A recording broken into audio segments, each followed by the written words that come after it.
All right, welcome back everyone for another deep dive. Always exciting to dig into these with, yeah, Well, today we're tackling a topic that I think a lot of folks are going to find pretty interesting. definitely a hot topic right now. It's the conflict in Ukraine. Specifically, we're looking at a CNN video that one of our listeners sent us. Oh, nice. It features a meeting between former U.S. President Trump and France's President Macron. Interesting combo. Yeah, and let me tell you, their perspectives are, Different. they're like night and day. Really? Yeah, just completely different ways of looking at the whole situation. Well, it's been fascinating to watch how different world leaders have approached this conflict. Absolutely, and this video really brings those differences to the forefront. I'm curious to hear more. So right off the bat, one of the things that jumps out is their contrasting views on financial aid to Ukraine. Okay. Like at one point, Trump suggests that Europe is just loaning money to Ukraine, Uh-huh.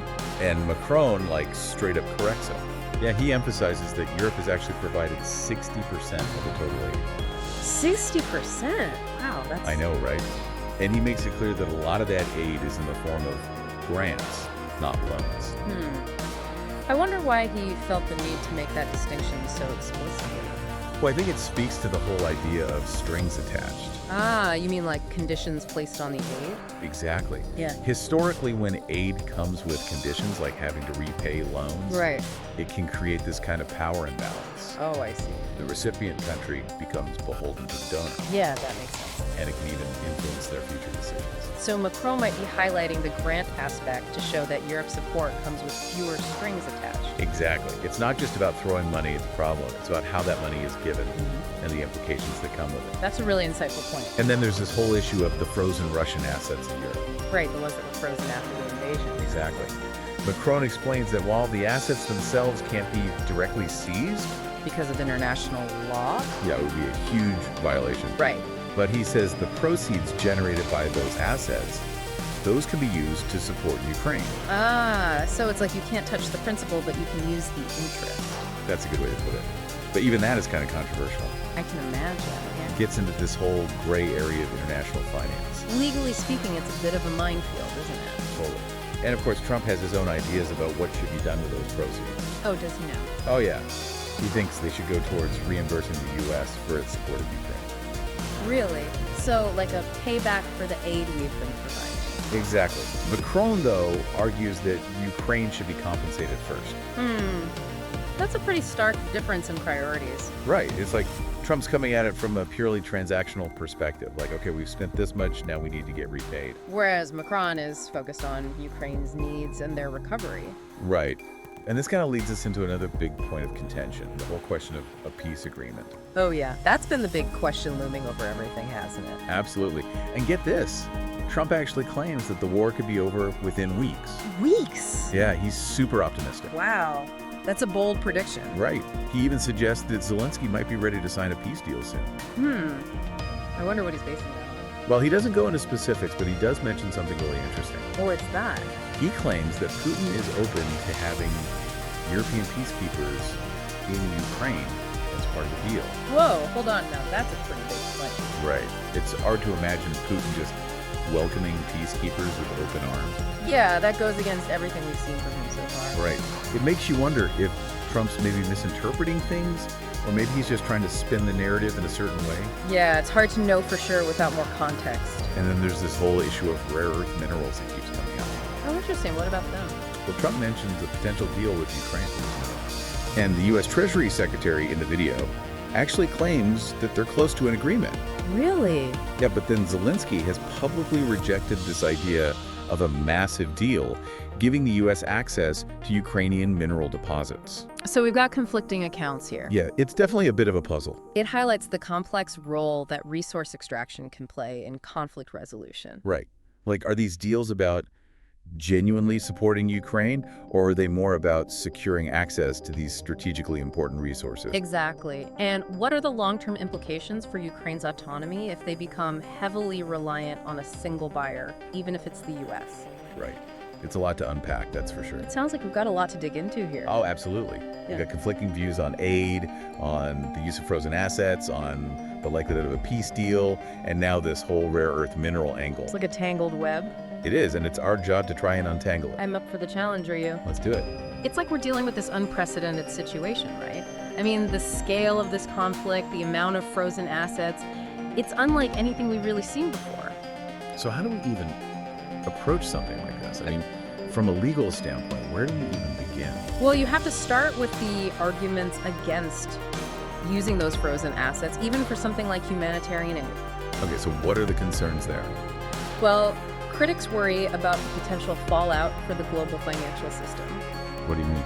Think about it. If countries start to believe that their overseas investments could be seized or diverted for political reasons, they might be less likely to invest globally in the first place. Oh, okay, so it could create this chilling effect on foreign investment. Exactly.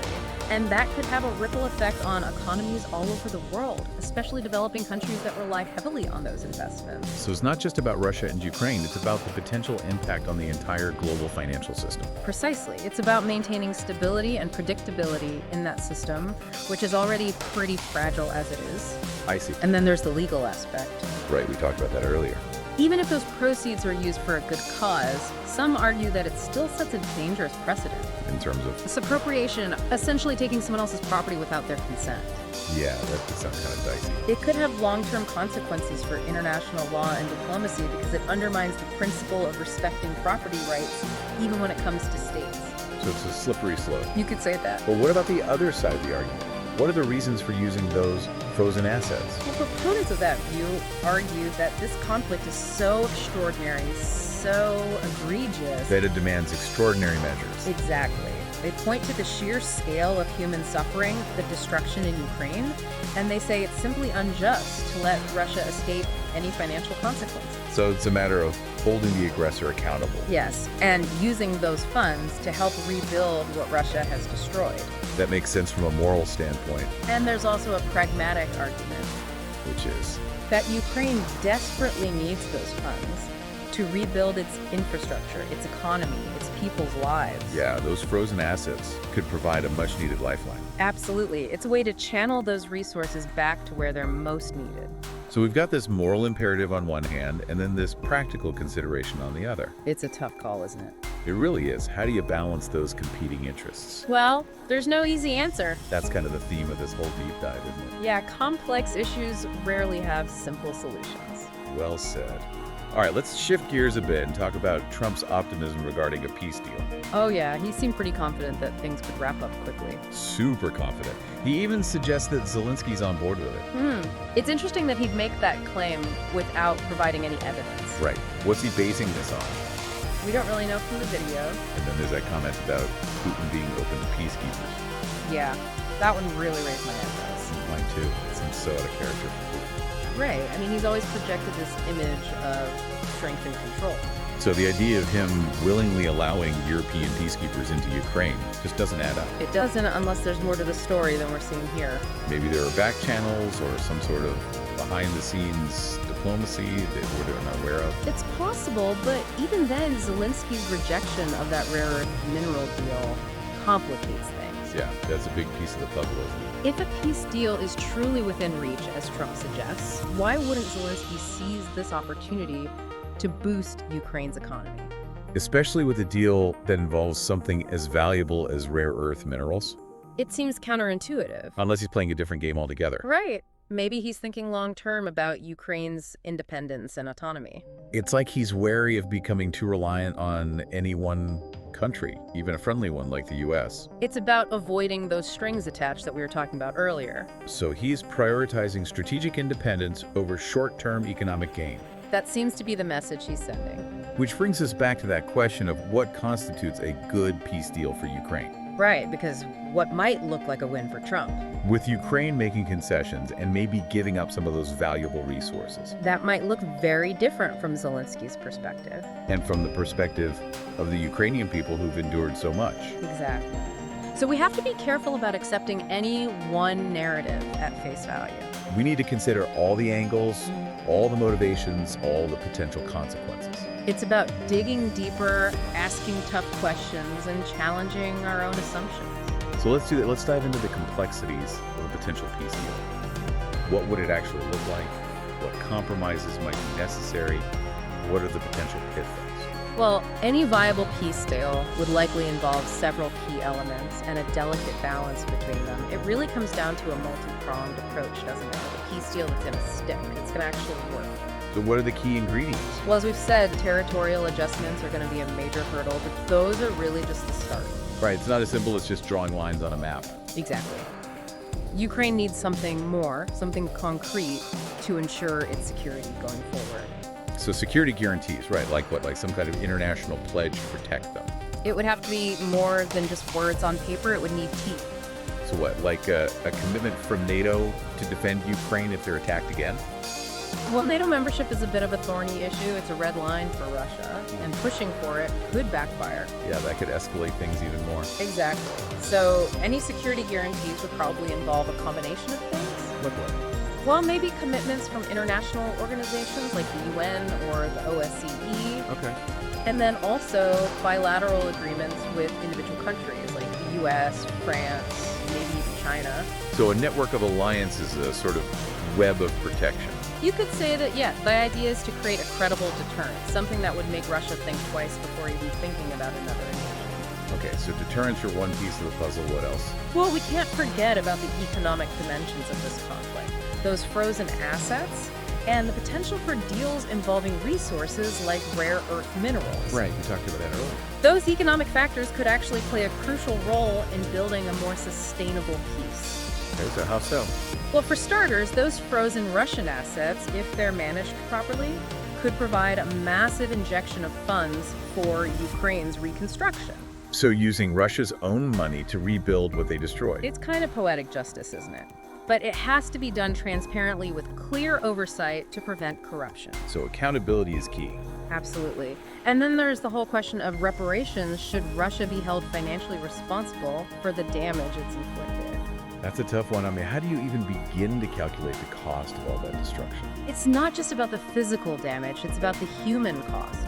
The lives lost, the families torn apart. So reparations would be a way to acknowledge that suffering to hold Russia accountable in a tangible way. Exactly. And then, of course, there's the whole rare earth mineral angle. Right, how does that fit into this bigger picture of the peace deal? Well, if a deal is struck, it needs to be structured in a way that benefits Ukraine without creating new dependencies.